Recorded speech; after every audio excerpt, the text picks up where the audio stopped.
Hello and welcome to Talk from Superheroes. Hey everybody, I'm Andrew Rivamy. And I'm Diana McCullum. And you're listening to Talk from Superheroes, where every week we discuss a piece of superhero television or film.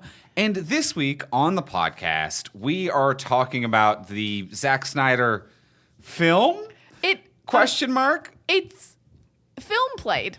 Yes. I mean, I don't know if it was digital, 2011. It was probably on a film.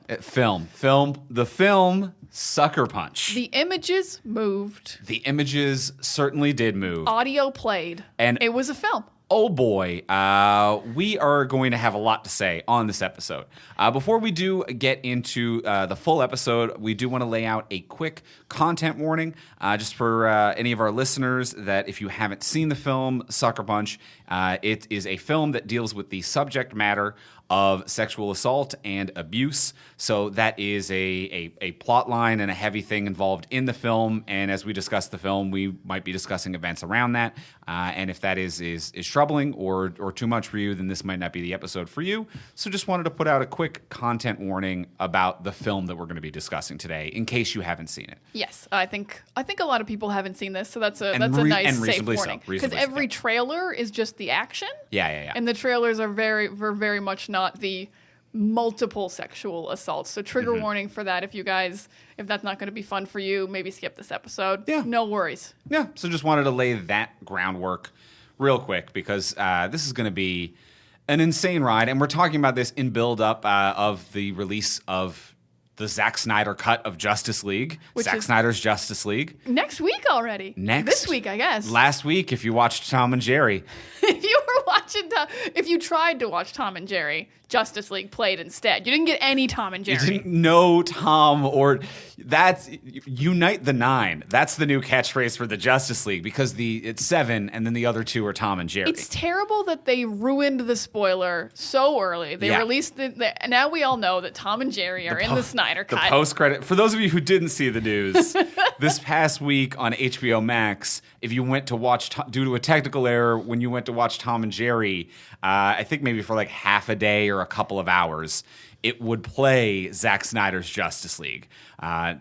Reportedly, it seems like no one finished the film because maybe it was only out for like an hour and a half or something, so no one actually got to finish the movie because they pulled it from their servers and fixed it before anyone was able to finish streaming it. But some people got a taste. Mm-hmm. Some people got a taste. Some people skipped ahead to see like what was new and went through it. And I'm so sorry that I don't know who you were who tagged us and let us know because you were one of our listeners who got it and you sent us video of it. And the reason I can't find it, I think, is because I did notice that Warner Brothers took it down off your tweet. Yes, you that's got your tweet pulled. Sorry, bud. Thank you for letting us know. It was really cool. Yes, and my memory is terrible, so I also apologize for not remembering the username also. But thank you very much for tagging us. And for a minute, it was still in my feed with this has been removed for copyright reasons, but now I can't even seem to find that. So that's a little bit gone. So it's gone, but we did enjoy knowing that happened. Yes. Mm-hmm.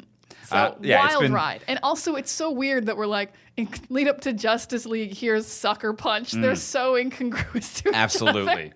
Oh, Chris Mayer. It was our friend Chris. Yes. So thank you, Chris. I did manage to find the tweet that says this media has been disabled in response to a report by the copyright owner. That's wild because I think he took it on his phone of the TV, from what I recall. They still figured it out. Warner Brothers algorithms, man. They were furious about that one. It's their fault. Yeah. We didn't steal it. They're mad at themselves. I hate myself. Yeah, Chris paid for that service, and Dude just wanted to watch Tom and Jerry. He just wanted to watch Tom and Jerry. That cat and mouse that are members of the Justice League, as we all know, due to the DC TJEU, the DC Tom and Jerry Extended Universe. Yes, of course. What we all know and love. Are they not superheroes? They get hit with anvils. They don't die. They are immortal. Hey, they've been yucking it up for 50 years or something like that. And also before we get into Sucker Punch, there's a story of you and you have a relationship to this movie before this movie even came out, which I absolutely love. You want to hear my story right off the top? Let's lay that down. Let's lay down. Okay, I cannot preface this story enough. I cannot preface enough that the movie wasn't out yet when this story happened. So my story is when I first moved to Toronto, I went to my first Comic-Con in 2011 because I'm from quite small towns. We don't have Comic-Cons. We're too small. So when I moved to Toronto, I was like, my first Comic-Con. And I saw that they were having a costume contest. And I was like, I've always wanted to cosplay. I will make my first costume. And within the costume contest was a Sucker Punch costume contest. Even though the movie wasn't out yet, it was like a promotional thing. A promotional cosplay contest at a Comic-Con. Yes, and the prize was bigger, and the costumes were pretty easy to do. Like, it was like a lot of black, and then you need a gun, and you're one of the Sucker Punch girls. Yeah. So I decided, I liked Watchmen and 300. Back in the day, I liked 300. If you've listened to this episode of it, you know things have changed. But back in the day, I thought 300 was good, Watchmen was good.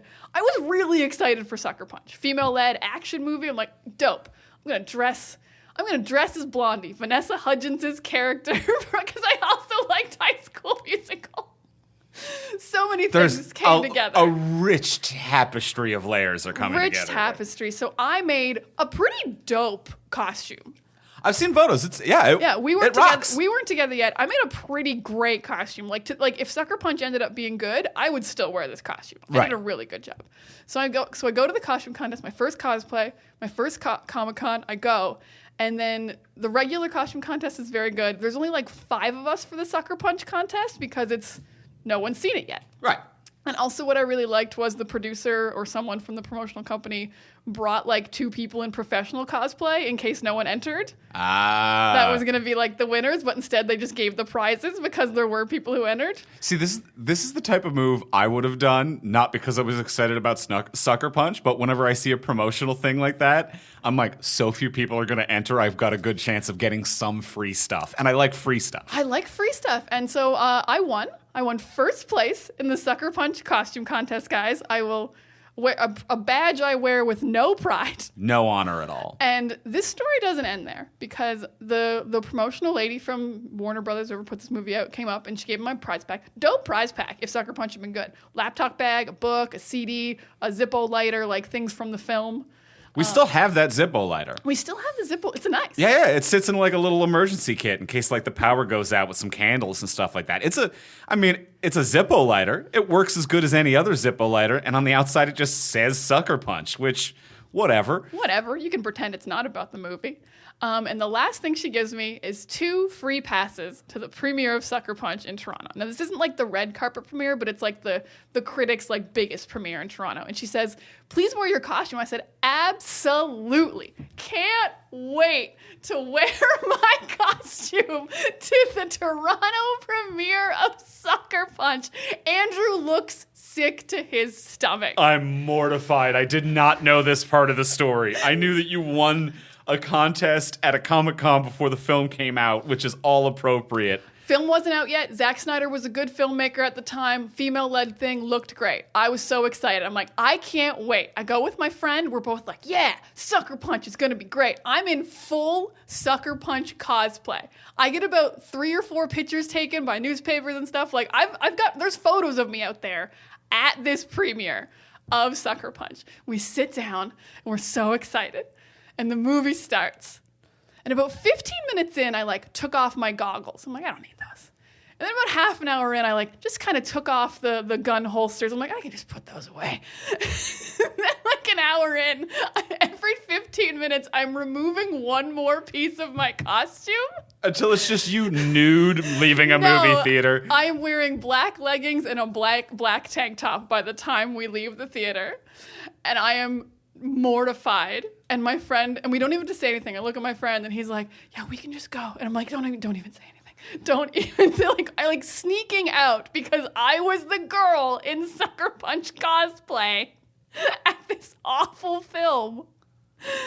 And that's my legacy. Wow. Yeah. Wore it to the premiere with the critics and like the press and like anyone famous from Toronto who wanted to see it. Yeah. Like the early screening ones. The early screening with like those big passes you get. Yeah. I know the ones. Mm-hmm. Because we've gone to a couple as press. Yes. And the idea of... And now I'm a professional press person in Toronto. And knowing that was my first press screening... And also... I'm going to throw you under the bus here. Hit me. That this movie came out 10 years ago. Yeah. you were old enough to know you shouldn't have done that. Like at the not the Comic-Con thing. The Comic-Con, going to the Comic-Con, winning the cosplay contest, solid. Not only is it normal, I encourage all of it and would have done the same myself. Every step of it is perfectly fine. But then someone who works for the company is like, do this at this.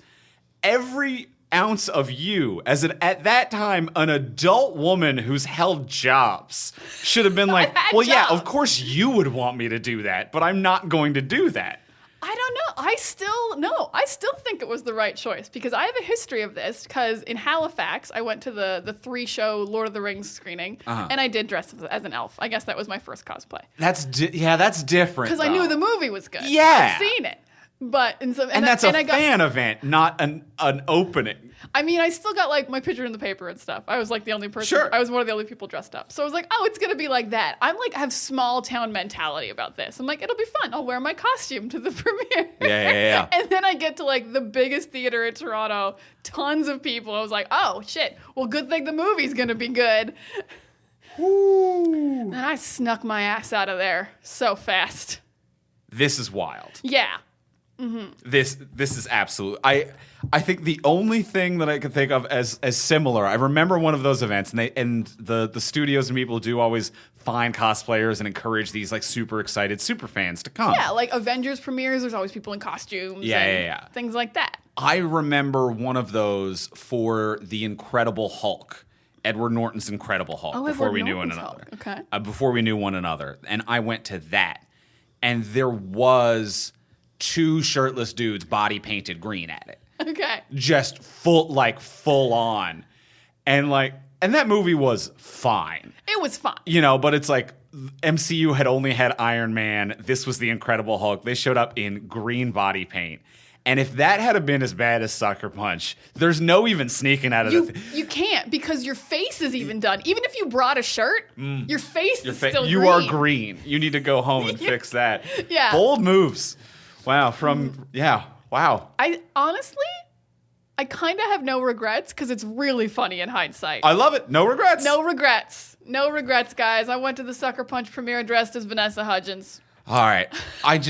We needed to share that story with all of you. I don't think it was going to seamlessly fit in anyway. No. That's why we need to put it in here before we get into the episode proper. And before we get into talking all about Sucker Punch and the movie itself, we need to thank our first wonderful sponsor of today's episode. It is our friends over at Manscaped. And due to Manscaped, I have no regrets. If you don't have Manscaped, you might have regrets, such as an unkept downstairs. Yes, because they're the global leader for below-the-waist grooming.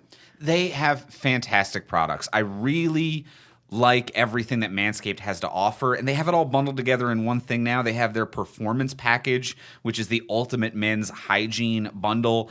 Included in that package is the Weed Whacker, which is their ear and nose hair trimmer, which I absolutely love. Guys, we're a different generation. I feel like myself and a lot of men my age, we grew up with our dads and grandparents it was shrubbery coming out of the ears and nose, and we always wished they'd fix it. This is our chance to be a better generation than the last. Start trimming that up. I honestly remember being slightly traumatized by my grandfather's ear hair. Like just sitting next to him on the couch watching TV and not being able to turn away. Yeah. Because I'm like, you can't I know why you can't hear anything, Grandpa. It's there. All that hair. I remember nose hair so thick that you could see the wind rustle through it. And that is... And you told yourself it was the wind, but it's the breath. But it was the breath. It was air. We need to do better than that. Their Weed Whacker really takes care of it. It's waterproof, and it has an incredible motor with 360-degree rotary dual blade system.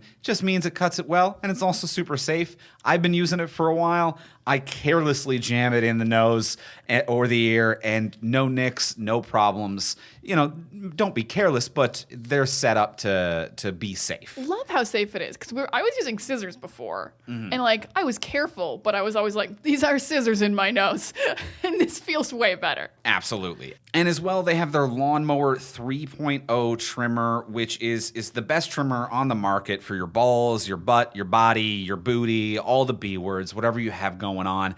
Really, Manscaped isn't mad at you for whatever you use to trim with this. It's legally for body hair. They don't want you to go and actually trim your grass or do any kind of outdoor shrubbery. Nothing's going to stop you, though. Like, that's the type of open-endedness you get with this trimmer. But whatever you need to clean up, they're there for you. And nice, safe, crazy technology. You're not going to get nicked. Real easy to use, waterproof, take it in the shower. Got a little light on it, which is fantastic. Dies for a little light. It is so smooth, so wonderful. They got lots of other products. Their Crop Preserver, which is a ball deodorant. They also have boxers and a travel bag, which I absolutely love. Really, every product they make is expertly designed, and I am a huge fan of. And now our listeners can get 20% off and free shipping with the promo code TFS20 at manscaped.com. That's 20% off with free shipping at manscaped.com and use promo code TFS20. There's gold at the end of the rainbow with Manscaped. 20% off at manscaped.com. TFS20 is the promo code. And thank you very much, Manscaped, for your support. Thank you so much, Manscaped. And now let's get into the episode. Let's talk about Sucker Punch. Punch.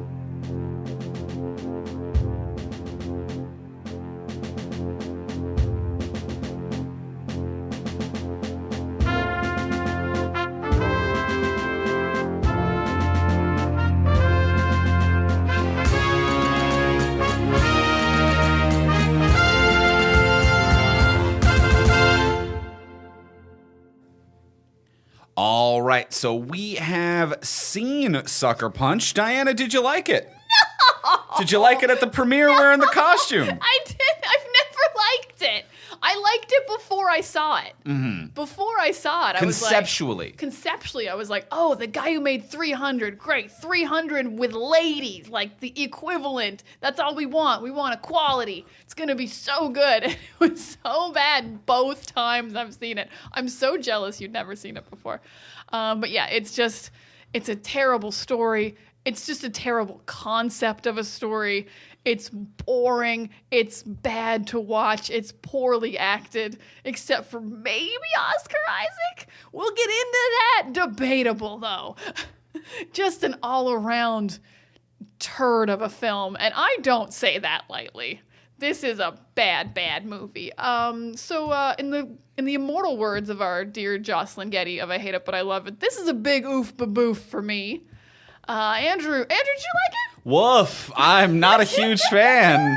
Also, did not like it. I found myself, because I don't want this podcast to be the one where, like, I'm the negative guy shitting on everything and you're trying to find the positive. I found myself actively looking for positive stuff in the movie, as if, like, Zack Snyder was my friend and I was seeing his high school play. And afterwards I would have to be like, the lighting was really good, Zack. Like, I was trying to watch this actively looking for something nice to say in case I bump into Zack and he asks me how Sucker Punch was. Oh, man, if we ever bump into Zack Snyder, it's gonna be awkward. Hey, the eyeliner was really good. Like, I've got that ready to go. You really spent some eyeliner money. It was brutal. It is offensive. Yep. It is nonsensical. It is a really epically bad movie. It is so bad that I don't understand how Snyder recovered from this film. Same. Because it was pretty damn early. He'd done 300, he'd done Watchmen. And then he was like, this movie, I'm writing it. I'm directing it. Like, this is Zack Snyder, the most Snydery you can get. All Snyder, all the time. And it's trash. And it bombed, and it's no good. It's not like it's good, and it bombed. It bombed, and it's no good. Yeah. And they were like, here's Superman. It doesn't make any sense.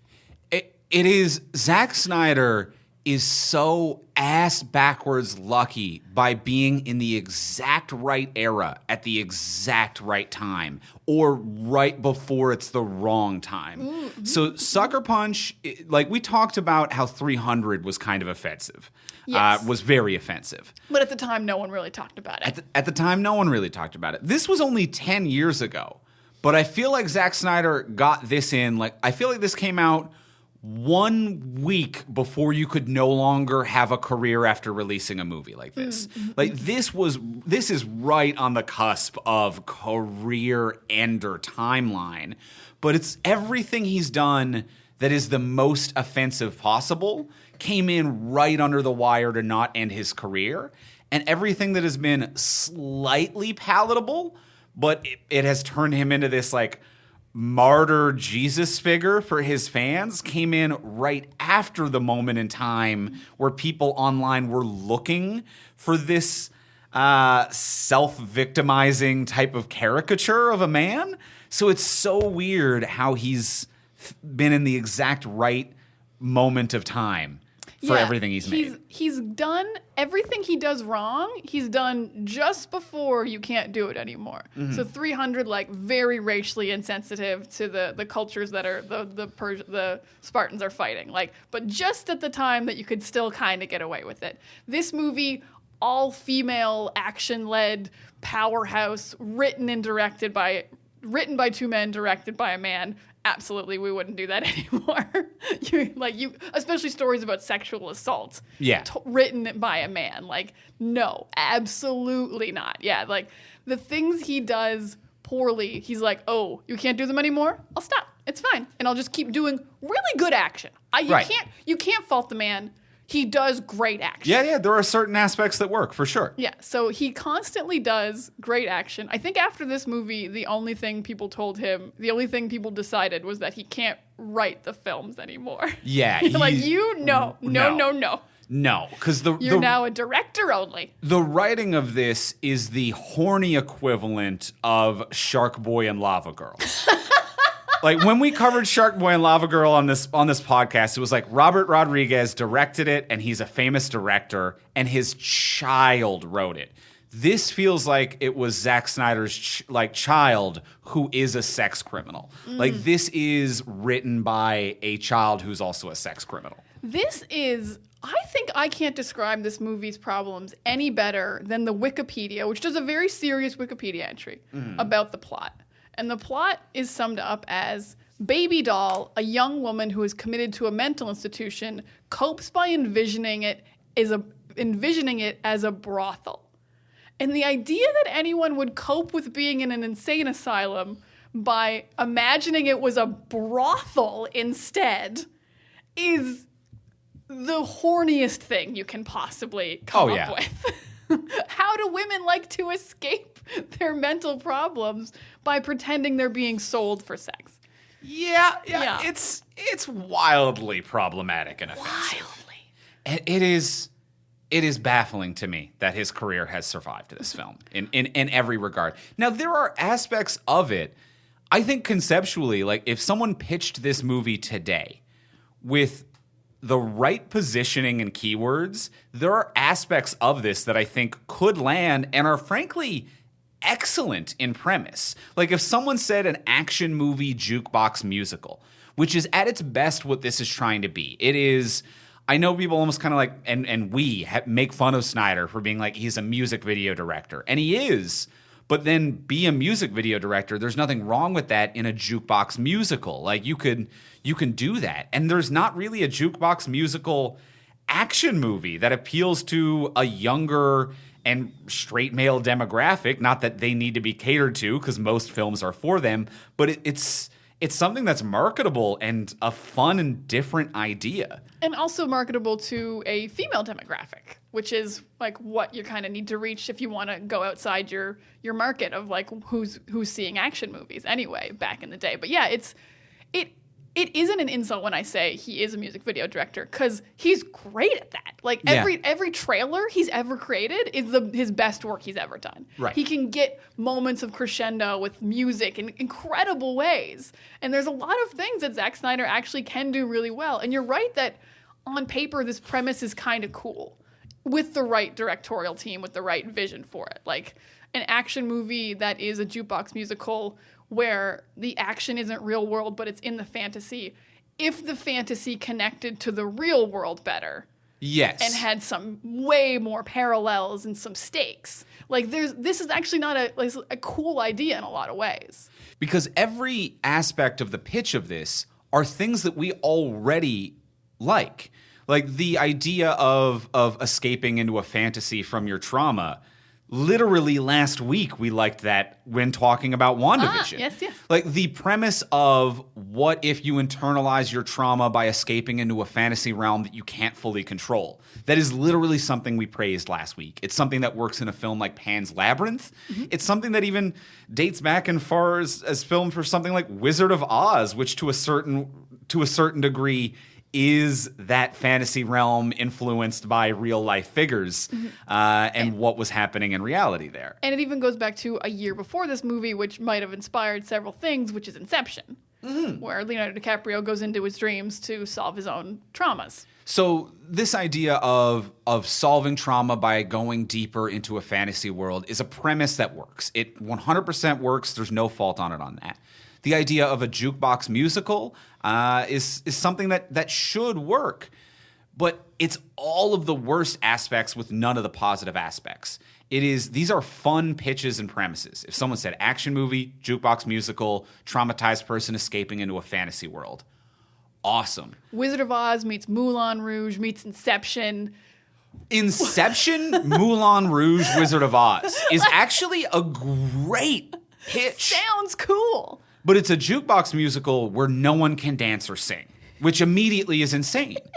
Like, why isn't this, if you are catering what is essentially a musical to a straight male audience, why isn't it Rock of Ages or Jersey Boy to be like, we need to get the middle-aged crooner demographic? Like, it makes no sense that it's a jukebox musical with no singing or dancing. There's one song. And it's by Oscar Isaac and the instructor.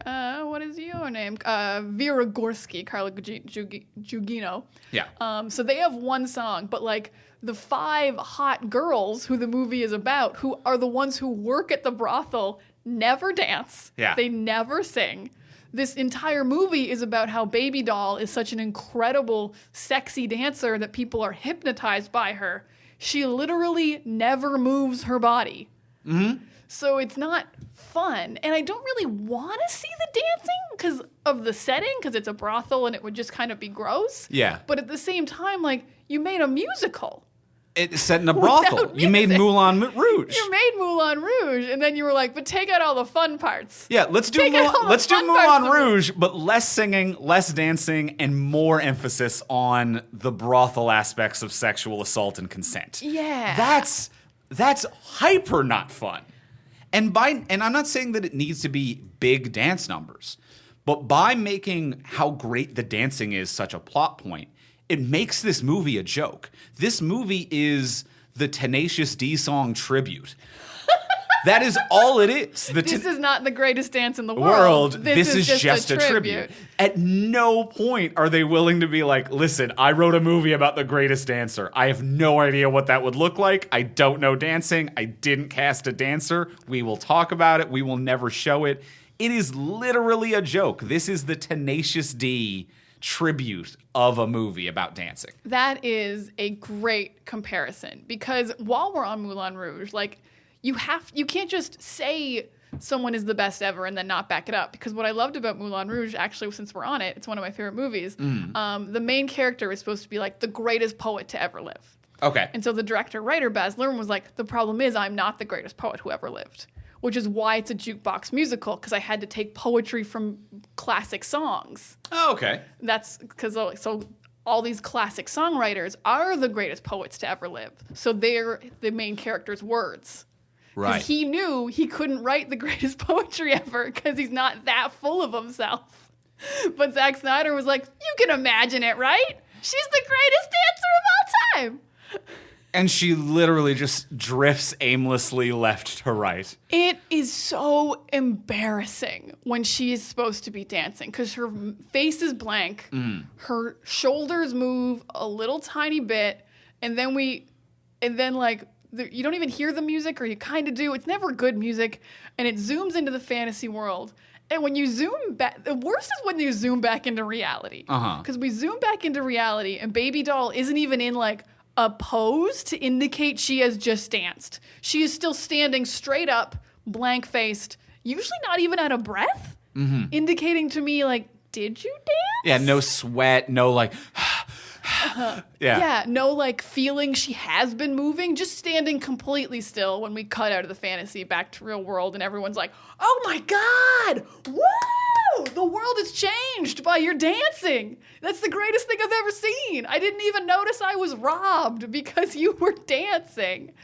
Oh, it's funny in a way they did not intend. Yeah, whereas I would say twice a season on the television, or 3 times a season on the TV show Legion, they did these large epic dance numbers that transitioned from real life to the dance world that were grandiose and wild and sometimes troubled and upsetting. And we're talking about characters who are institutionalized and who are dealing with abuse. A lot of similar, not necessarily as laser focused on sexual abuse as this film, but similar aspects and bleak storytelling, and it's beautiful and it's filled with dance.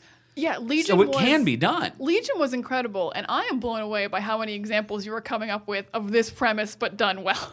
The premise works. Moulin Rouge, Inception, Legion. It's all. The premise works with a different team and a different idea behind the premise. Yeah, it's oof. Yeah, Legion did a great job of like showing kind of the mental traumas through the dancing and going from reality to fantasy, but you knew where you were, and it told the story though. It certainly did, and I would say that there's probably a lot of listeners of this episode who didn't watch the series Legion, which is reasonable. I would encourage anyone check it out, but if you don't have time for a massive undertaking, I totally get that too.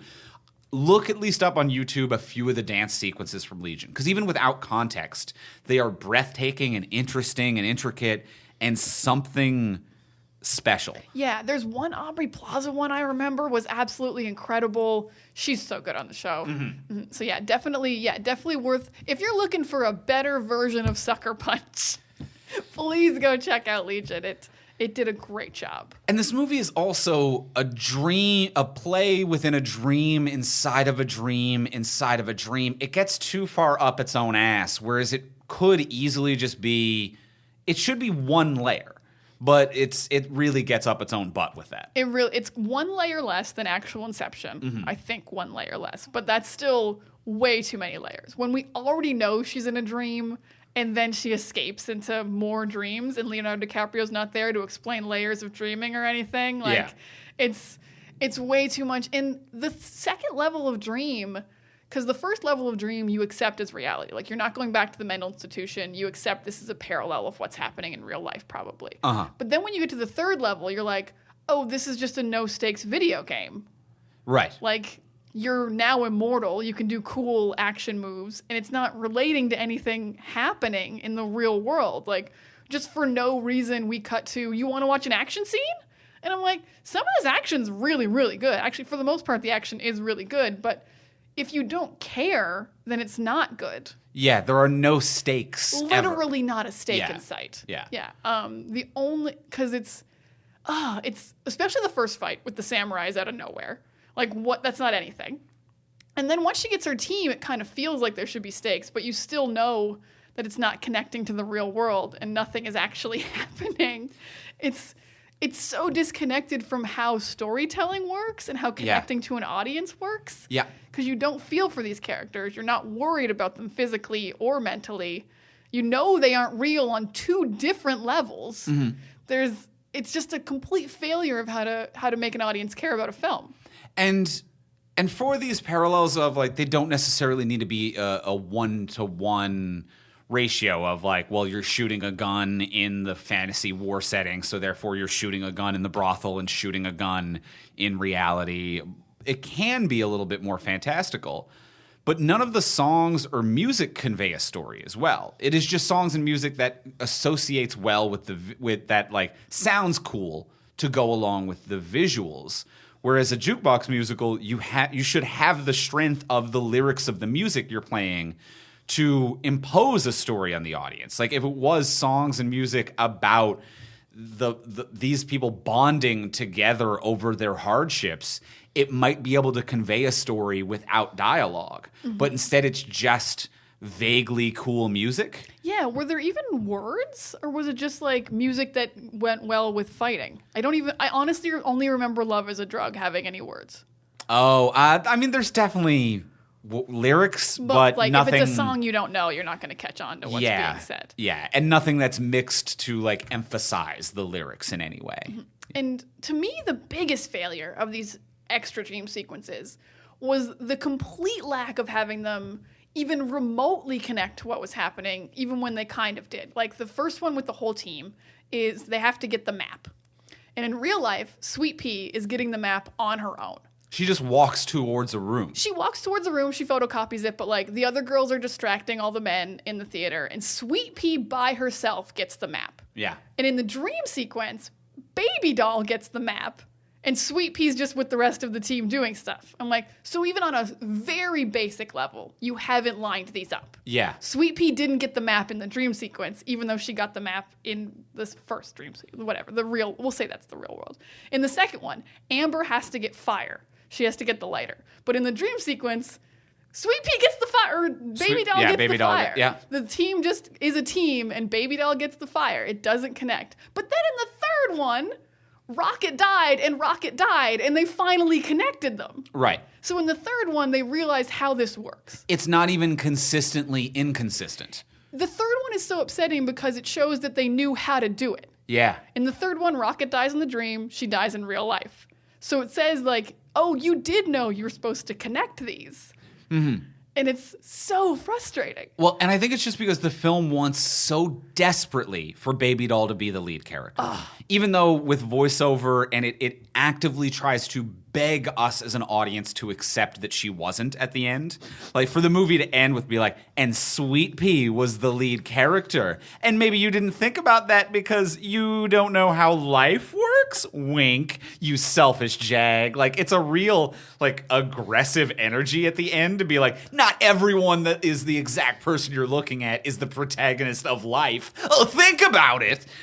So it's a real shitty, aggressive energy to end on. It really tries to punish you for assuming the main character was the main character. Yeah, the main character who they wouldn't give Sweet Pea the main character role in Sweet Pea's own lead character fantasy sequence. Yeah. So obviously we're going to think Baby Doll's the lead character. Baby Doll is the lead of this film. She has the most screen time. She is the lead of the show within the dream. She has the fewest lines, but the most screen time. Most screen time. She has a lot of montages. And then she's obviously the lead of the second dream sequence, because everything's from her point of view. There's many scenes that don't have Sweet Pea, but do have Baby Doll. Like, to say at the very end of this movie, this was never my story, it's yours, which is line for line what Baby Doll says, is just a jerk move to the audience. Yeah. Because Sweet Pea also has no more stakes than any other girl trapped at the brothel. She has no personality. None.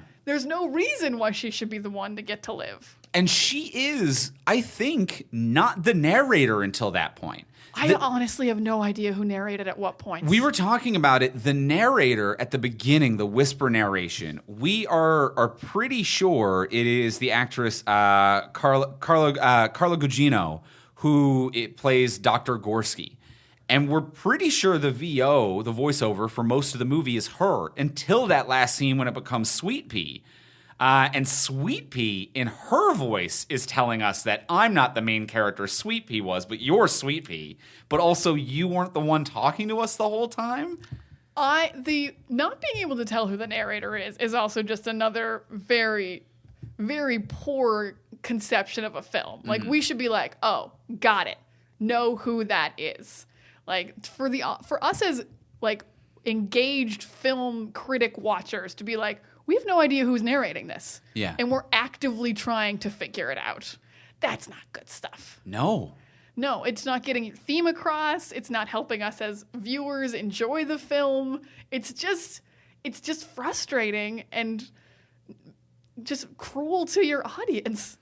Yeah. I would say I'm trying to find one positive to kind of like switch gears a bit. Oh, I have a positive? Sure. But before that, another positive maybe is tpublic.com. Let's take a break to thank our wonderful friends and positive people who make positive products over at tpublic.com. Huge positive in my life is tpublic.com. I love their t-shirts. I love their tank tops. I love that the designs on their site are made by indie artists who are getting a fair commission for their work. Nothing not to love at tpublic.com. I love that when our listeners pick up a shirt or product through our store link, they support the artist and they also support this podcast, two things that I'm sure that they would like to do. They are supporting the arts doubly. And getting a product that's well-made, well-priced, shipped right to your doorstep with cool, unique designs. The one that I'm liking right now, next week, Falcon and Winter Soldier comes out. There's a shirt called America's Next Captain, and it is a painted Captain America shield with a silhouette of Falcon and Bucky, the Winter Soldier, on the front of it. And it's this cool kind of like dripping wet paint art style, which I really like. And it's grungy and funky and cool. I like it a lot. It's really fun. I also have a Bucky shirt. You guys, I hope you enjoy hearing about this show because I am so stoked. I love Bucky Barnes so much. My shirt is actually a Bucky shirt that I own in several variations. I think I have 2 t-shirts and a tank top of this one. You do have, yeah. I love this one so much. It's the Bucky silhouette from Captain America Winter Soldier from the end credits. It's so simple, but it pops so hard. It's so gorgeous. I love this shirt. I wear it on as many items as I can get from tpublic.com. You do have a lot of that design. Is it too much? I think you only have 2. I think you have tank top and t-shirt. I have 2 t-shirts. Do you have 2 t-shirts of that? Yeah. Oh, is one a baseball tee? No, that's the other Bucky one with the star. Okay, you have multiple Bucky shirts. I have multiple and that's the Bucky great shirts. thing about TeePublic is that you can get it on a tank one. top, a t-shirt, a baseball tee, a hoodie. If you're not in the market for clothing, you can get it on stickers, laptop cases, cell phone cases, wall art. Lots of cool options. The star one is also from tpublic.com. I knew that. Oh, well, I don't know if the listeners know. Ah, okay. The listeners need to know all of my Bucky shirts are from tpublic.com. There are many. And if you want a Bucky shirt from tpublic.com, you are going to want to go to our storefront, which is at tpublic.fromsuperheroes.com.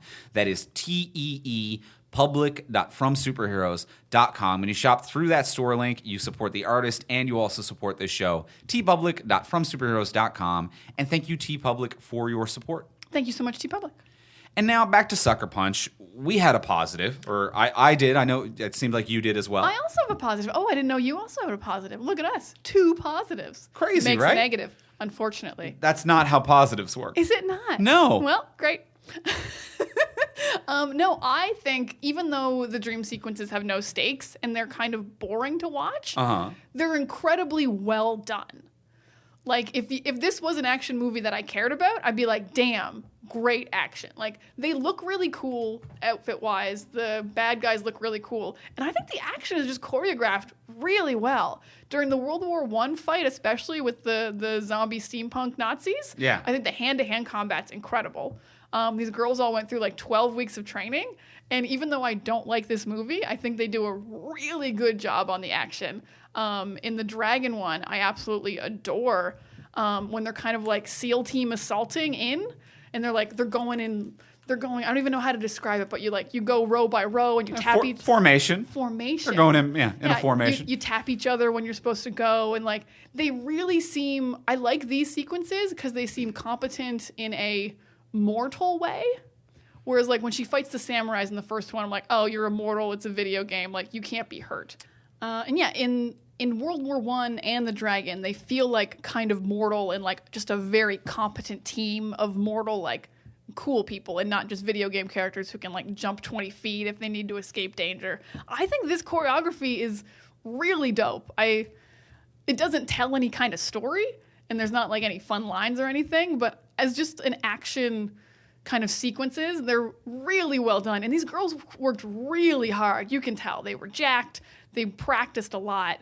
I feel really bad for them that the movie's so bad because they were probably all really excited to do a Zack Snyder action movie. And they worked so hard and they all got jacked and they all learned incredible action sequences. And they're like, you're like, oh, never mind. Please remove this from my IMDb. Hey, because somehow Snyder's got a horseshoe up his ass, even his bad movies, they're untouchable. It didn't hurt anyone's career. Everyone kept working after this. Did they really? I feel like Emily Browning I haven't seen in anything. Who's Baby Doll? Or is she doing stuff I just don't watch? No, she was. What else does she have going on? She's still working to this day. She was on American Gods for a couple of seasons. Oh, she's Laura Moon. Yeah. Oh shit, that is her. Yeah, She so- wasn't like a bleach blonde anymore. Yeah, all right, different look. I take it back. But yeah, they're all still working. All right. Yeah. I mean, Vanessa Except for Hudgens. yeah. She shot herself right in the chest, but that's on her. That's not on Sucker Punch. Oddly enough, it's not on Sucker Punch. Yeah, like it's and very much like 300, it's filled with a bunch of stars who just keep working. But yes, it must suck for them to put in a lot of what I'm sure is a lot of hard work and end up getting a really bad product out of it.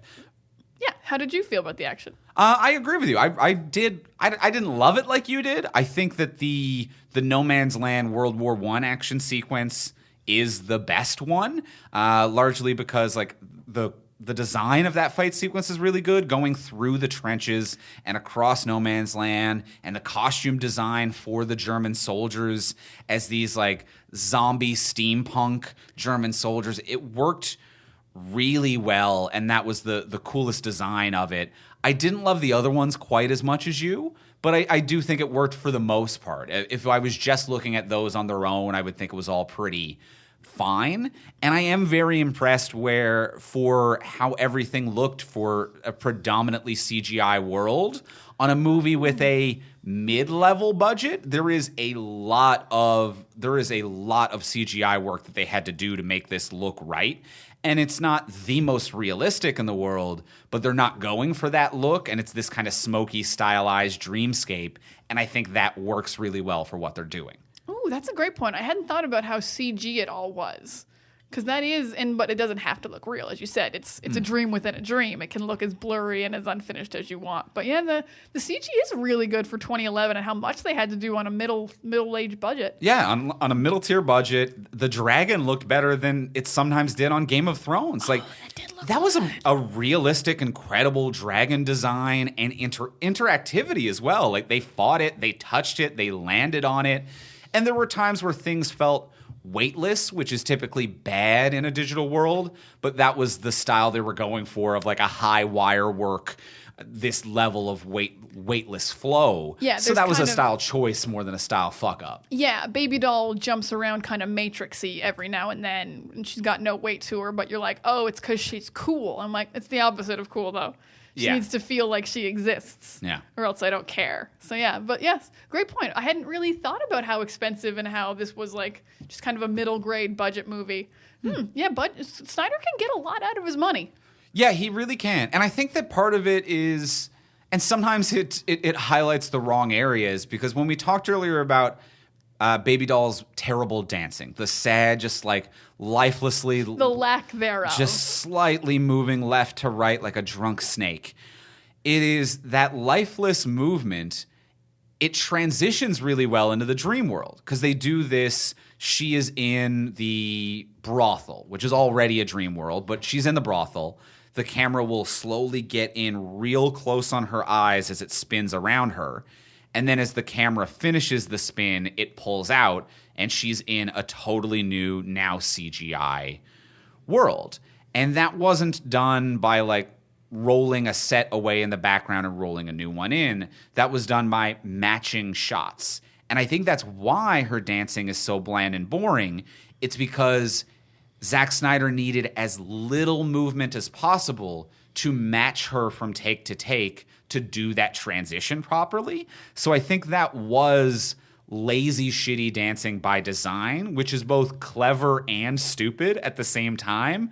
But that is how I would do it if I was shooting something for TikTok. Like, that is how you do TikTok transitions for those quick cuts, to be like, can we get something where in the exact same frame, in the exact same moment, and the less movement, the easier that is to do. That makes a lot of sense. And it would make sense that Snyder would be more concerned about the effect than the dancing. Than the emotional impact of storytelling. It is the technical aspect of the transition. I am an effects man. I'm an action man. I'm a CG man. This is what I care about the most. And to be honest, to be fair about the things that he likes, the transitions are dope. Yeah. They're seamless and they're really cool the way they pull out. And then I don't care about them, but from a technical standpoint, they are an incredible achievement. Yeah, it works. It's bland and boring, but it works technically. Yes. If I was giving out technical technical Oscars and about Which nothing exist, else. but- Oh, they do. Yeah. But like, if I was the one in charge of them, if Right. one day the Oscars people were like, Diana,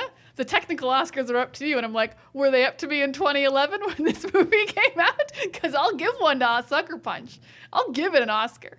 I won't be happy about it, but they earned it. And I think because of that technical storytelling that like the digital effects department does, I felt more for the mother dragon than I did for any of the human characters in this story. When the mother dragon just like touches the dead baby dragon, that's heartbreaking. And this is a movie where Baby Doll cradled her dead sister earlier, and also Nothing. Sweet Pea cradles Rocket's dead body. And feel nothing. feel nothing. But that dragon doll. That dragon, though, and again, that also does not relate to anything in the real world. They didn't have to kill anyone on that mission, let alone someone's child, to get what they needed. I'm gonna give this movie way too much credit because my job is to think about it. Sure. They didn't think of this, but this was my interpretation of the dragon.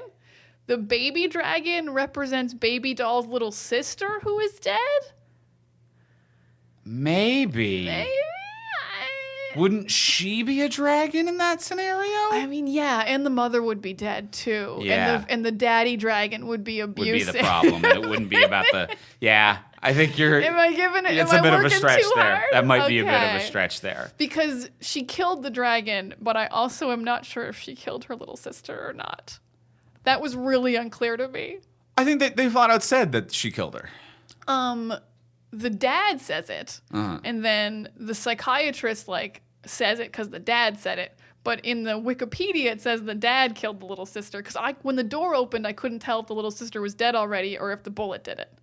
Oh, I thought the implication was that the bullet ricochet did it. I agree, but the Wikipedia said it was the dad. Oh, So if that okay. door opens and she's already on the ground before the bullet shot, Yeah. then it was the dad. Okay. But I didn't go back and check. Yeah, that's not worth checking. But I think nothing I thought the is story in implied that she did it. The story made me feel like she did it. Did the story imply, did the dad kill the mother, or did the mother just die and that's where the story starts? The mother just died of natural causes because Okay. there was a doctor and but the girls were going to inherit all the money. Is what? Yeah, he opens up the will and the will says the girls are going to get the money, and that's why he tries to kill them Oh, because the money was the mom's. I didn't And that's catch a that at all. Oh, it only highlighted it for a minute, but yeah, that's why he was going after them because they were going to get all the money. But he immediately would have gone to jail. Oh, Your okay. 2 daughters are killed the day after your wife dies, Yeah. and the will says they get the money. You would have gone to instant jail. Not much of a plan. Yeah, I thought the implication there was sexual abuse. I remembered it being sexual abuse, but it does show him opening the will, and the will says they get the money. Okay. But then it seemed like he was maybe going to do both. Yeah. Maybe start with the I don't even want to talk about it, but yeah, I think he was going to probably hurt them and then kill them. Okay. Yeah, maybe. This movie is generally just sexist trash. We can just say that, I think, is a safe thing with the least amount of tact possible. The fact that this is a movie where we're not even sure if that scene was gross enough that it was meant to imply sexual assault is bad. That is bad. There should be no vagueness around whether your movie is trying to tell someone that, and also maybe your movie just doesn't need that. It doesn't need about, I think, 4 or 5 attempted sexual assaults happen, even if that one doesn't count, because the chef, Oscar Isaac, does it twice. Yeah. Poor Oscar Isaac. Yeah, there's a lot of gross things happening. But a weird thing that this movie does, which we talked about a little off mic, is that I don't understand Zack Snyder's mind because he isn't a sexy director. These women, oddly enough, are not all that objectified. They're not grinding, they're not stripping, they're very beautiful. When they're filmed all together and they're in their getups, their makeup is gorgeous. They don't look trashy ever. They actually look really done up and expensive and rich. And I kind of felt the same in 300 of these are really beautiful people and I'm not objectifying them with the camera, but they're very jacked and they're very pretty. And this movie does this too, but then Zack Snyder is also I want 5 sexual assaults, but nothing sexy. Right. And it's this weird pervasiveness of I don't want this to be a sexy movie, But why is it set at a brothel then? Yeah,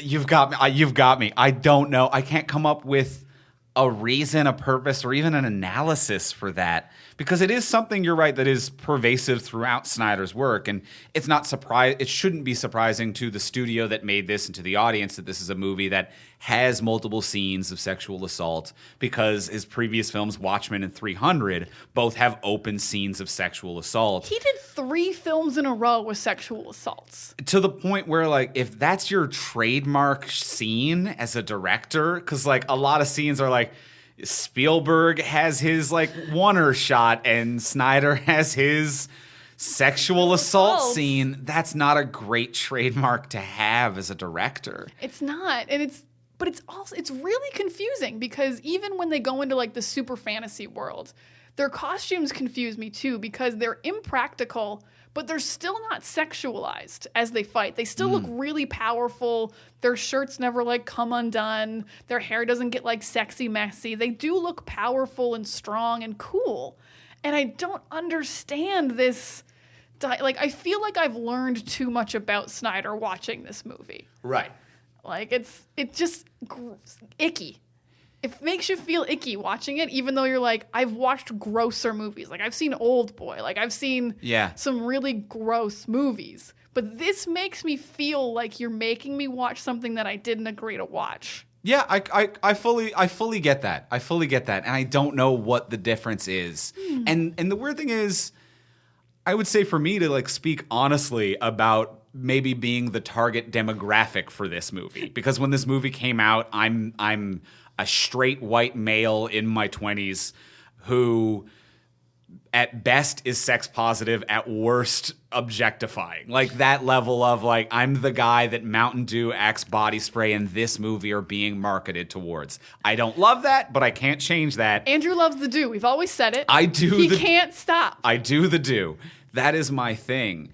And I've had objectifying movies before that have tricked me or made me horny. You know what I mean? Like, I don't have examples, but, like, there are definitely movies where you show me a still image of it and I'm like, ooh, sexy lady being sexy. And then I see the movie and I'm like, oh, gross. This movie is kind of gross towards women. Okay, I see what you're saying. But if someone showed me a still image of this movie, like walking past a movie theater, seeing a poster of this movie outside, I wouldn't be like, ooh, who's these sexy sexes? I'd be like, oh, that movie looks gross and weird. Like, immediately I would know that they're trying to be sexy, but it's never sexy, even out of context of its problematic storytelling.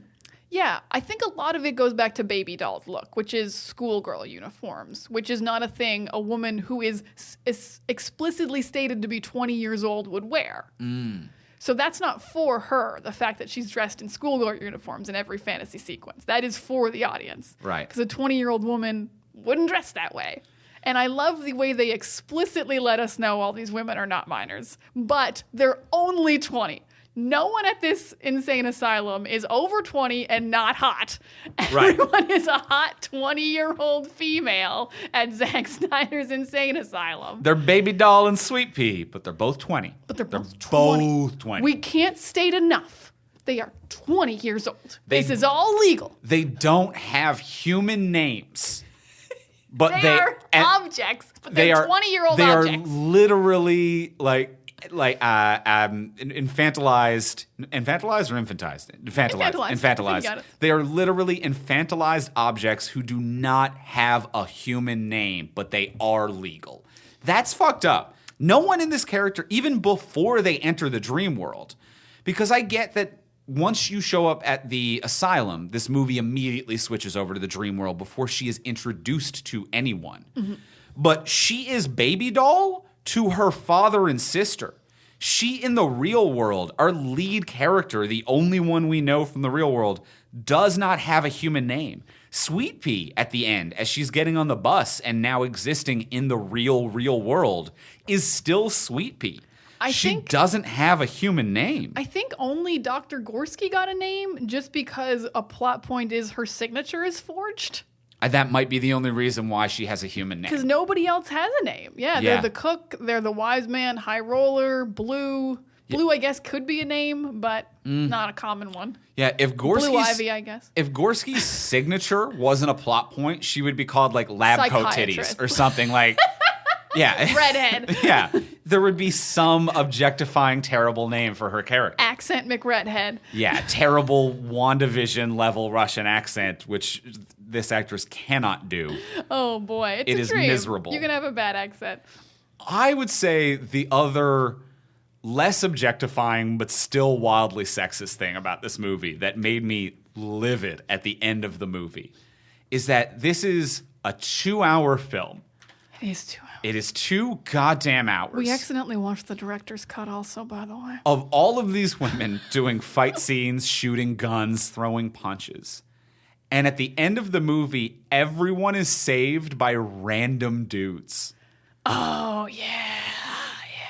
Like, the implication that Oscar Isaac the Orderly is going to kill or assault or do something terrible. I'd say both again. Yeah, I think that's going to be a both It is situation. a father type thing where, like, They Zack all Snyder's like like, both. imagine what your horrible thing you would do. And I'm like, I don't want to. No. Fill in the fun, violent blanks. Yeah, Zack Snyder is doing Mad Libs of abuse, and that's not fun for me. But there's that scene. Oscar Isaac has a now catatonic, lobotomized baby doll that he's going to do something horrible with. And this movie that's all about a bunch of women fighting and saving themselves. 4 random other dudes are like, this isn't fun anymore. And go and tattle on them, and it's over. Like, it is only because 4 unnamed dudes are just like, we've decided to be the heroes.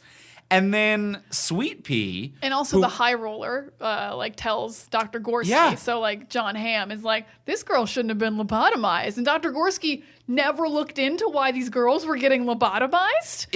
It takes the high roller, a character who only just showed up, to be like, hey, lady, you know how you haven't been paying attention to you being a doctor? Boy doctor's here to tell you how to do it. And the ladies are like, my word, thank you, boy doctor. I will call the male police immediately. Time for men police. Male orderlies, you don't think it's fun anymore? Thank you, men.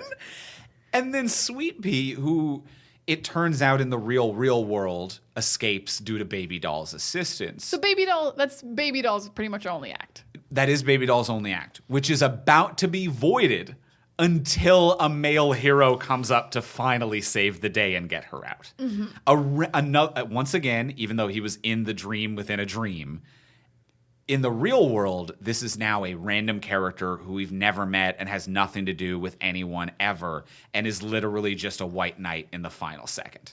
He was a white samurai. He was also a racially offensive white samurai. He was a white samurai, and then at the end he comes in as a white knight on his white bus to save the day. Yeah, I hadn't really thought about how dudes really come in, because they kind of like want to say that it was Gorski because she's there with the cops, but really it was John Hamm and the orderlies. Yeah. Who did all of it. She didn't, because this is the thing that didn't make any sense. She was like, she came in and she's like, oh, Baby Doll's been lobotomized. A thing she doesn't seem surprised about. But the high roller is like, you authorized this, but why weren't you questioning who was authorizing lobotomies if you're the head person at the asylum? How are you just like, oh shit, someone else lobotomized a girl I didn't approve of? Like, you can't just be like, oh, but my signature's here? These lobotomized people are really piling up. We're running out of beds for these lobotomized girls. But what can you do when you're the head of the asylum who isn't authorizing this happening? It doesn't make any sense. Yeah, they make the women for a strong female-led movie oddly incompetent. Yeah. At the end of the movie, if it weren't for 3 orderlies, the high roller / Dr. John Hamm, and the bus driver, if it were not for 4 unnamed characters, random guys, all of the characters of this film lose and are in a worse place than they were originally. Yeah. Every single character fails and makes their life worse and has no journey, arc, emotional growth, or has a different place if it are not for the action of 5 unnamed male characters. Yeah, because then Baby Doll would just be lobotomized and Sweet Pea would be back at the asylum. Yeah, and likely treated worse due to her escape attempt. Yes, that would absolutely be what happened. Wow, what a garbage film. Yeah. We have to talk about who the hell Wise Man is even doing. Like, can he see the dreams? I'm so confused. Is he a dream walker? Because every other character who appears in the dreams, she met before the dreams started. Mm-hmm. Or we can assume she met the women, like, as the dreams were happening. Or, like, you know, the other brothel girls. Like, For sure. We assume she met them in real life and they go into the dream as it goes on. But Wise Man is there from almost the very beginning. It's Scott Glenn, is that his name? Scott Glenn, yeah. Later plays Stick on Daredevil. Very similar character. So Scott Glenn is in the dreams from the beginning. But he never meets Baby Doll. And Sweet Pea doesn't even meet him until after she's been lobotomized and the dreams are over. So did he make dreams? Like, what is going on with this character? And that feels like that is something that was written on the last day this script was due and never rewritten. Because the implication with the final voiceover, I think what it's meant to do is highlight the fact that this is Sweet Pea's story. Okay. Because it ends with the voiceover be like, this isn't Baby Doll's story. It's Sweet Pea's. And then Sweet Pea meets him. To imply that, like, why would he be in the dreams? Baby Doll never met him. Sweet Pea met him. Mm-hmm. So it's Sweet Pea's dreams and stories. But did Sweet Pea send her own dreams back in time? Because I understand that Baby Doll has never met this guy, but linearly, neither has Sweet Pea. And this isn't a movie that deals with the effects of time travel on dreams. Yeah, this isn't a weird dream inception. Like, is this her telling the story years later and she added them in? And she's like, and those dreams that Baby Doll had about me starred the bus driver. It does seem a little bit like they're trying to do the end of 300. Oh, where they're unreliable like, narrator. This was all an unreliable, but they pull back a little bit they pull away a little too soon to entrench that, like, with certainty. Where it's almost years later, this is her telling a story about plays that she did while she was in an asylum, and we're experiencing an unreliable narrator.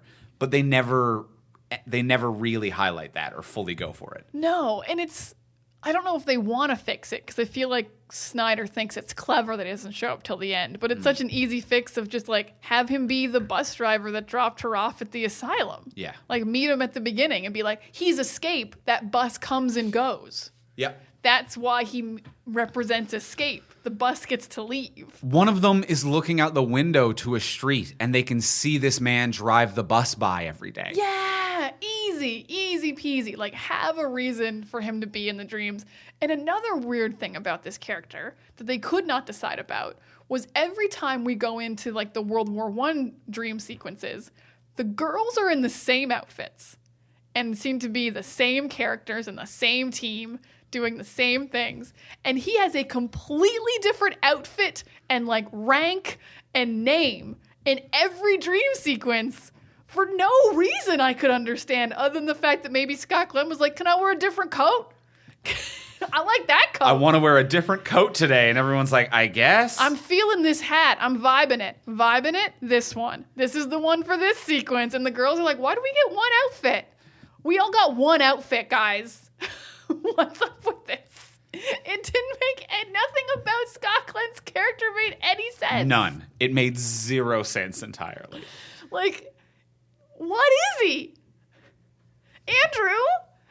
He's God. He is God. Okay, so he's a white samurai. And he's God. He's God. He's 3 different kinds of generals. Yeah. Or Yeah. commanders. What if God was one of us? Just a slob like one of us. On Just a a driver on of a the bus. bus. There we go. Shit. He's God. Is this the song the year that song came out? Question mark? God was one of us. And then I think the final, like, piece of shit sexist thing Oh, yay. is, even more. I mean, not that it's the final. Did we you get could to your write positive? papers. Did we? I think we talked about the CGI, which I really liked. Oh, was that your positive? That was going to be one of them. I like the World War I scene. Okay, well, I will throw a positive before we go into the Okay. final sexist thing. Let's be Leah. So I agree with you. I like the visual effects. I like the World War I scene. I like this movie in premise, and I really like the makeup world that they create within the fantasy. Like, this film's eyeliner and fake eyelash budget is through the roof. But it is weirdly gender equal. It is not something that they do just on the women. Like, Oscar Isaac and Jon Hamm in heavy eyeliner, yum, yum, yum. Ooh. Like, very, very good. Everyone is dressed up like that, which makes sense for this being a play. Like, everyone is in stage makeup once you go into the first layer. And I really like that as a subtle detail that this is a play, because it's not the look of the movie. Oscar Isaac, the orderly, isn't done like that. No, Oscar Isaac kind of doesn't look attractive at all as the orderly. He's got really, like, dark, sunken bags under his eyes, like he hasn't slept in weeks. Like, and he looks very, like, boyish, and like he's got even like more weight on him, like as a young man, as an orderly. But then when you get into the dream sequence, you're like, oh, Oscar Isaac, hello. You've got, like, I don't even like little mustaches, but even with that little mustache, and like the makeup and the eyeliner and his hair's done better, you're like, oh, that's the Oscar Isaac I know.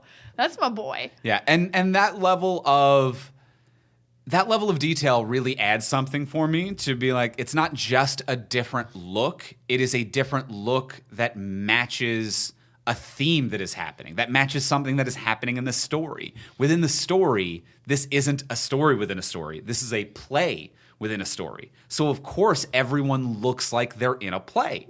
Everyone's wearing heavy eyeliner, which is what you do in stage plays it just makes your eyes pop from a greater distance under stage lighting.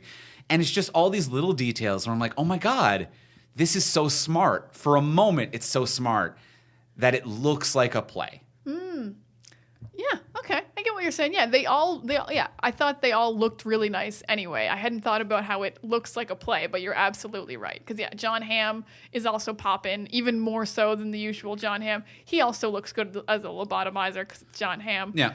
But they had to just kind of like make Oscar Isaac a little gross because he's a gross character. He's the worst. He's the worst. But yeah, they do all have stage makeup on, even the characters who aren't on stage, because it's a play within a play in a lot of ways. Because in the insane asylum, they're watching the play of your trauma. And then they lose that makeup style a little bit once it goes into the second layer of the action scenes, which that makeup, that's all it is. It's just eyeliner. It's just a slight change in makeup, but it thematically makes sense, and it really builds a story in a world.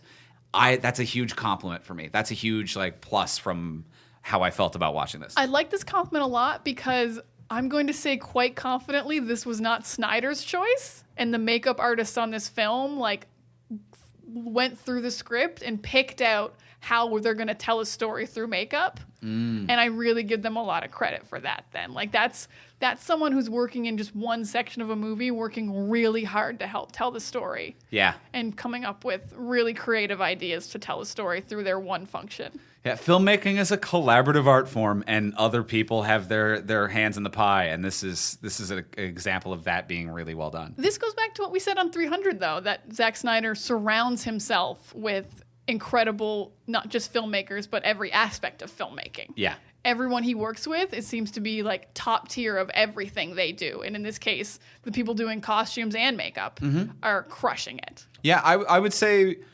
judging by his career and not having met the man personally, as much as we make fun of his art on this podcast, he seems like a lovely man that everyone sincerely enjoys working with, and might be the best managerial director on the in the market. He consistently keeps working with the same people. Everyone's happy working with him. Everyone is happy to continue working with him. He surrounds himself by incredibly talented people, almost detrimentally so, to the point that he is the least talented person on a production, which is a good way to create stuff in a collaborative art form.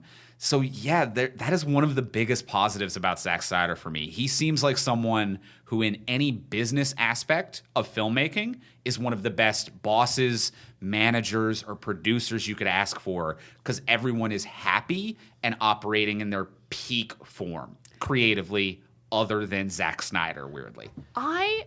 This gets to a really conflicted thing I have about Zack Snyder, because it is so nice in kind of this age we're in, where where there's so many directors who have come out as problematic, who we just don't want to support anymore, who you're like, you don't want to watch their movies anymore. Like, I don't want to watch a Bryan Singer movie ever again, things like that. It's so hard for me sometimes with Snyder because I don't like his movies pretty much ever. Like, it's not a style for me. It's not themes I enjoy. But I have huge respect for him in many, many ways. As you said, so many people want to work with him. And it's not like a Hollywood elite, like, I only work with my friends. It's like people he seems to barely know, who he's like, oh, you can be in 2 movies and you'll be in 2 movies. And, like, everyone wanted to release the Snyder Cut within the cast, not just, like, the fans. All the cast members seem to be like, yes, we love Zack. We think he's great. It's nice to have such a positive force in Hollywood that people seem to really enjoy working with and who seems to lift people up. And I really wish I liked his movies, but do the same. I don't. Yeah. I sincerely want to support this man. He seems wonderful in interviews and, like, he's, like, kind of bro-y, but not in a way that I have a problem with as a person. Yeah. Just like, oh, that's not for me. But I just don't like your movies, and you're working with superheroes, and that's what I have to watch. So we have a problem. But I wish you a good life. Yeah. Same. I have no problem. He seems with like a you. nice man. I would sincerely rather be friends with him than watch his movies. Oh my God, what a weird flex that is. But I 100% agree. I would just hang out with Zack Snyder in a minute. Yeah. Yeah, someone who I wish well in life. I wish we didn't rag on him as much as we did. It does make me feel a little bad until Yeah. you watch Sucker Punch and you're like, Yeah. no, never mind. No, it's fine. There's some problematic ideas rolling around in that old noggin of his, but 3 movies in a row with assault scenes. There's something wrong. but no everyone one- professionally, everyone likes you. Professionally, not a murmur of a problem throughout Hollywood with him. He's just like, yeah, I put it all on the table. Yeah. Yeah. Weirdly enough, it is. And someone I've been less critical of because we don't have to review his films for the podcast, but who I've defended previously for making bad movies is Adam Sandler, who does make great movies like Uncut Gems, Punch Drunk Love. He can act in award-winning films. But when he wants to make a dumb comedy, Super dumb, and everyone makes fun of his movies, all of his Netflix shit, like Hubie Halloween or whatever, and he signed like a 12-picture Netflix deal.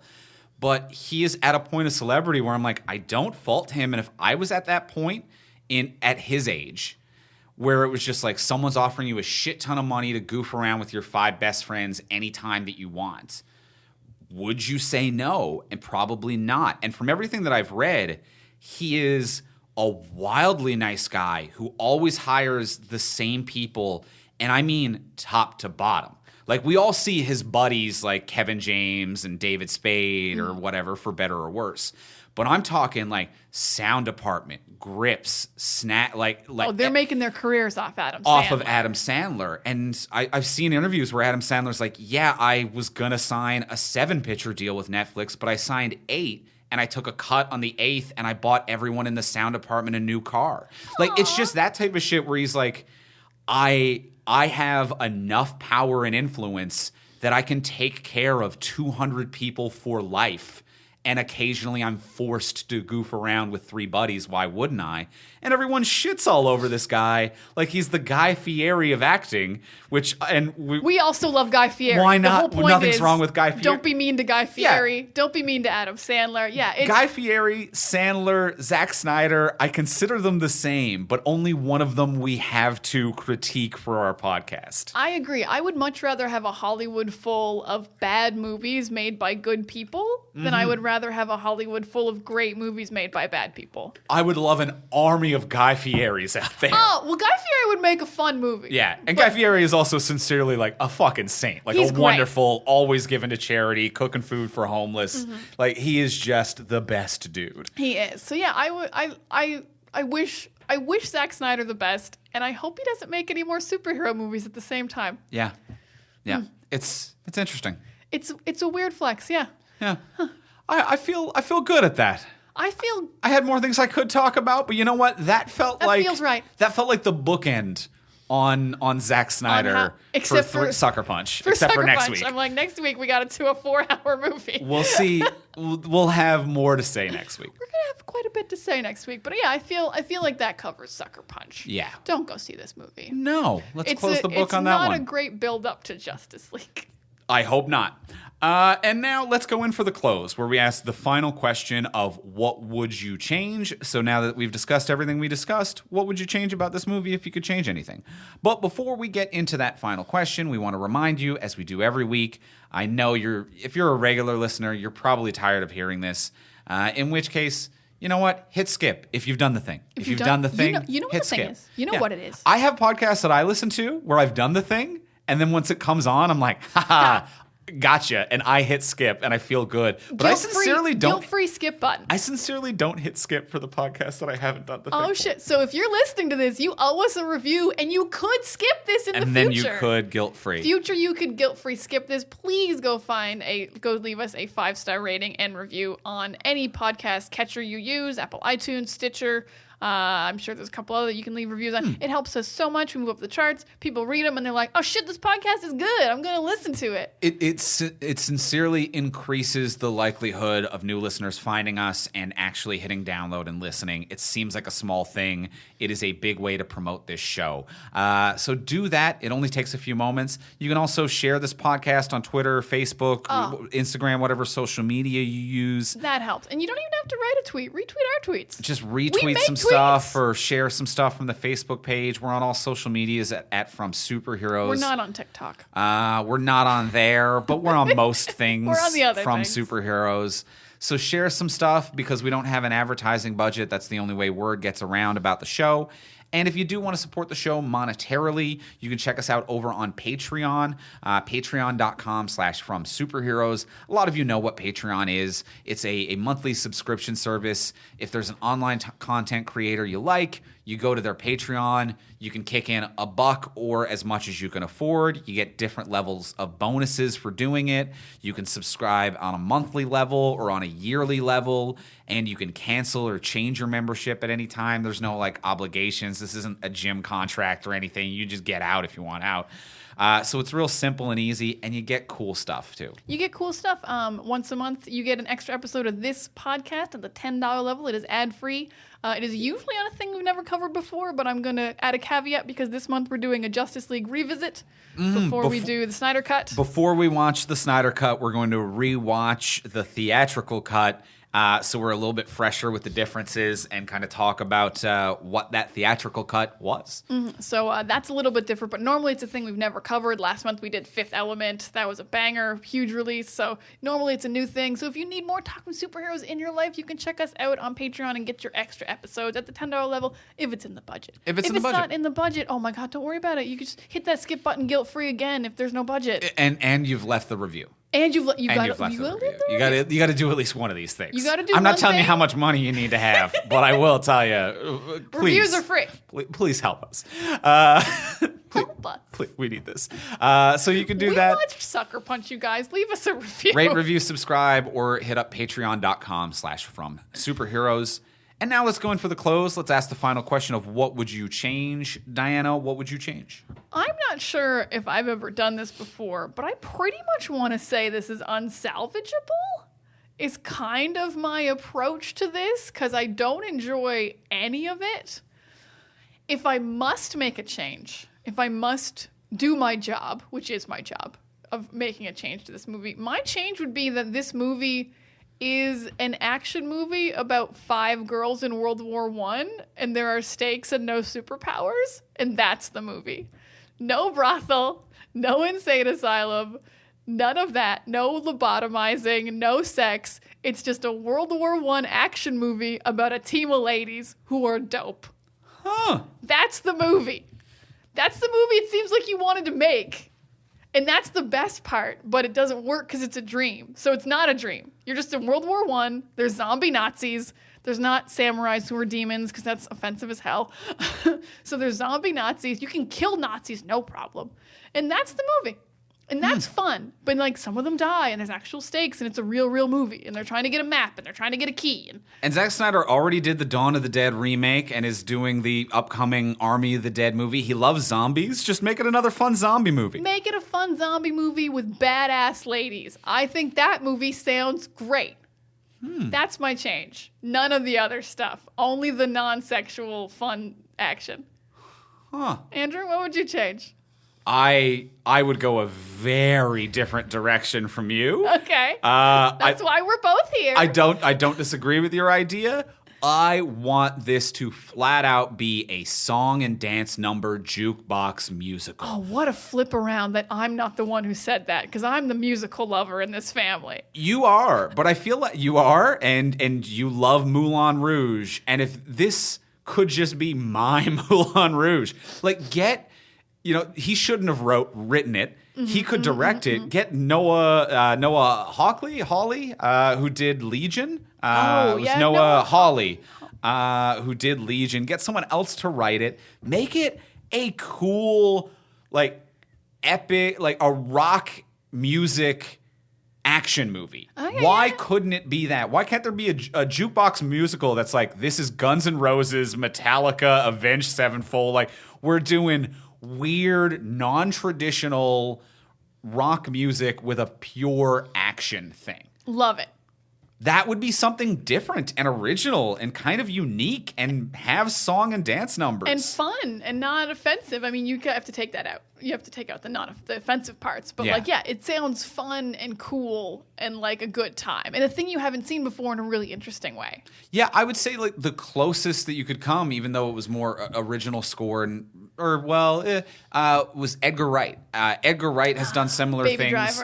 Baby Driver, even stuff like the pool cues fighting zombies to Queen scene from Shaun of the Dead. That type of thing is something fun and poppy and peppy. And maybe kind of Quentin Tarantino-esque. Yeah, maybe. He does a lot of action to music, like very lined up. Yeah. Yeah. I would like to see that.